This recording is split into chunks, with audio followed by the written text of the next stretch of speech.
ನಮಸ್ಕಾರ ವೀಕ್ಷಕರೇ. Big Boss Kannada season 12 ಕಳೆದೆರಡು ದಿನಗಳಿಂದ ಸಿಕ್ಕಾಪಟ್ಟೆ ಸುದ್ದಿಯಲ್ಲಿತ್ತು. ಜಾಲಿವುಡ್ ಸ್ಟುಡಿಯೋ ಪರಿಸರ ನಿಯಮ ಪಾಲಿಸದೇ ಇರುವುದರಿಂದ ಕರ್ನಾಟಕ ಮಾಲಿನ್ಯ ನಿಯಂತ್ರಣ ಮಂಡಳಿ ಸೀಸ್ ಮಾಡಿತ್ತು. ಇದರೊಳಗೆ ಇದ್ದಂತಹ ಬಿಗ್ ಬಾಸ್ ಮನೆಯನ್ನು ಸಹ ಸೀಲ್ ಡೌನ್ ಮಾಡಲಾಗಿತ್ತು.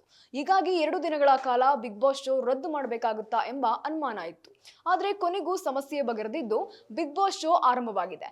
ಈ ಬಾರಿ ಬಿಗ್ ಬಾಸ್ ವಿಭಿನ್ನವಾಗಿರುತ್ತೆ ಎಂದು ಆರಂಭಕ್ಕೂ ಮುನ್ನವೇ ತಿಳಿಸಲಾಗಿತ್ತು. ಅದರಂತೆ 12ನೇ ಸೀಸನ್ ಆರಂಭ ಆಗ್ತಾ ಇದ್ದಂತೆ ಟ್ವಿಸ್ಟ್ ಮೇಲೆ ಟ್ವಿಸ್ಟ್ ಕೊಟ್ಟು ವೀಕ್ಷಕರನ್ನ ತನ್ನತ್ತ ಸೆಳೆದಿತ್ತು. ಆದರೆ ಕಳೆದೆರಡು ದಿನಗಳಿಂದ ಬಿಗ್ ಬಾಸ್ ಕನ್ನಡ ಚರ್ಚೆಯ ವಿಷಯವಾಗಿತ್ತು. ಇನ್ನು ಜಾಲಿವುಡ್ ಸ್ಟುಡಿಯೋ ಮಾಡಿದಂತಹ ಎಡವಟ್ಟಿನಿಂದ ಬಿಗ್ ಬಾಸ್ ಕನ್ನಡ ಶೋ ಸ್ಥಗಿತಗೊಂಡಿತ್ತು. ಈ ರಿಯಾಲಿಟಿ ಶೋ ನಡೆಯುತ್ತಿರುವ ಜಾಲಿವುಡ್ ಸ್ಟುಡಿಯೋ ಪರಿಸರದ ನಿಯಮಗಳನ್ನ ಪಾಲಿಸಿರಲಿಲ್ಲ. ಹಾಗೆ ಕರ್ನಾಟಕ ಮಾಲಿನ್ಯ ನಿಯಂತ್ರಣ ಮಂಡಳಿ ನೀಡಿದಂತಹ ನೋಟಿಸ್ಗೆ ಪ್ರತಿಕ್ರಿಯೆಯನ್ನು ಸಹ ನೀಡಿರಲಿಲ್ಲ.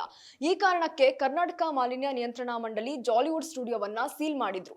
ಹೀಗಾಗಿ ಅನಿವಾರ್ಯವಾಗಿ ಬಿಗ್ ಬಾಸ್ ಶೋ ಅನ್ನ ಸ್ಥಗಿತಗೊಳಿಸಬೇಕಾಗಿತ್ತು. ಈ ಬೆನ್ನಲ್ಲೇ ಶೋ ಮತ್ತೆ ಆರಂಭವಾಗುತ್ತಾ ಇಲ್ವಾ ಅನ್ನೋ ಗೊಂದಲ ಕೂಡ ಎದ್ದಿತ್ತು. ಒಂದಷ್ಟು ಪರ ವಿರೋಧದ ಚರ್ಚೆಗಳು ಸಹ ನಡೆದಿದ್ವು. ಇನ್ನು ಇದರ ಕುರಿತು ಮಾಜಿ ಬಿಗ್ ಬಾಸ್ ಸ್ಪರ್ಧಿಗಳು ಕೂಡ ವಿರೋಧವನ್ನ ವ್ಯಕ್ತಪಡಿಸಿದ್ರು. ಈ ವೇಳೆ ಬಿಗ್ ಬಾಸ್ ಸ್ಥಗಿತಗೊಂಡಿದ್ದಕ್ಕೆ ಕಿಚ್ಚ ಸುದೀಪ್ ವಿರುದ್ಧ ಡಿಸಿಎಂ ಡಿಕೆ ಶಿವಕುಮಾರ್ ಸೇಡು ತೀರಿಸಿಕೊಂಡಿದ್ದಾರೆ ಎಂಬ ಆರೋಪಿಸಲಾಗಿತ್ತು.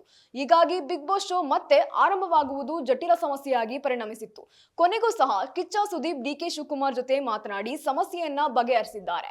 ಈ ಸಂಬಂಧ ಡಿಕೆ ಶಿವಕುಮಾರ್ ಹಾಗೂ ಕಿಚ್ಚ ಸುದೀಪ್ ಇಬ್ಬರು ಸಹ ಎಕ್ಸ್ ನಲ್ಲಿ ಪೋಸ್ಟ್ ಮಾಡುವ ಮೂಲಕ ಬಿಗ್ ಬಾಸ್ ಸಮಸ್ಯೆಗೆ ಅಂತ್ಯ ಆಡಿದ್ದಾರೆ.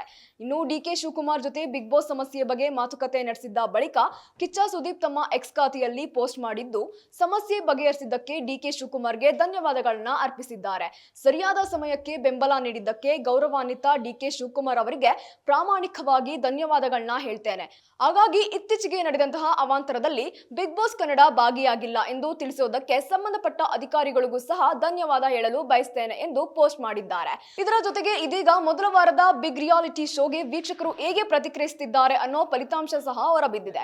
ಸೀಸನ್ 12ರ ಮೊದಲ ವಾರದ ಟಿಆರ್ಪಿ ಲಿಸ್ಟ್ ಹೊರಬಿದ್ದಿದ್ದು ಕನ್ನಡದ ಈ ಜನಪ್ರಿಯ ರಿಯಾಲಿಟಿ ಶೋಗೆ ಸಿಕ್ಕಾಪಟ್ಟೆ ಅದ್ಭುತ ರೆಸ್ಪಾನ್ಸ್ ಸಿಕ್ಕಿದೆ.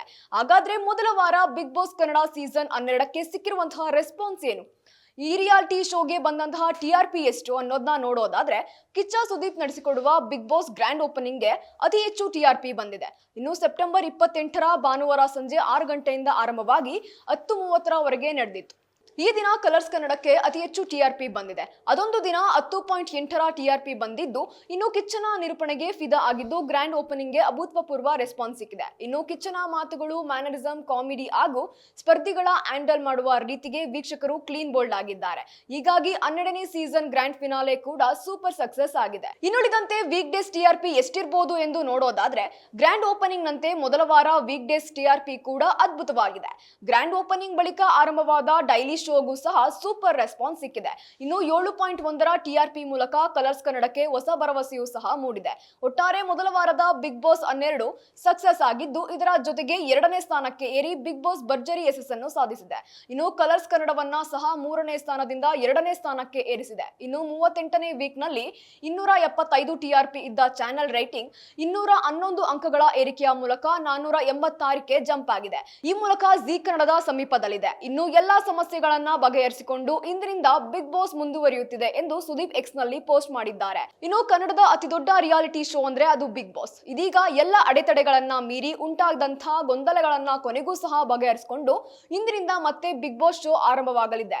ಒಂದು ದಿನ ಸ್ಥಗಿತಗೊಂಡಿದ್ರಿಂದ ಪ್ರಸಾರ ತಡವಾಗುತ್ತಾ, ಅಂದುಕೊಂಡಂತೆ ಟೆಲಿಕಾಸ್ಟ್ ಆಗುತ್ತಾ ಅನ್ನೋದು ಮಾತ್ರ ಗೊತ್ತಾಗಬೇಕಾಗಿದೆ.